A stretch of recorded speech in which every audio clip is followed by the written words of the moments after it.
நீ எனக்கென எழுதுகிறாய் உன் இதயத்தின் உணர்வுகளை, விழிகளை வெளிப்படுத்துகையில் உன் விரல்களுக்கு ஏன் இந்த வீண் வேலை? என்னை இருந்து எழுதுகையில் சற்று எச்சரிக்கையாயிரு. என் ஏக்கத்தால் காகிதம் எரிந்துவிடும். நீ எழுதும் இல்லை, நீ வரையும் கடிதத்தை வாசிக்க ஆவலாய் உள்ளேன்.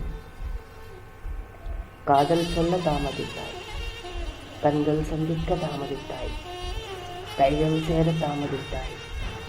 கடிதத்தையும் தாமதித்து விடாதே. காத்திருக்கிறேன் என் காதலை கண்களால் பெற. உனக்காக திருத்தம்.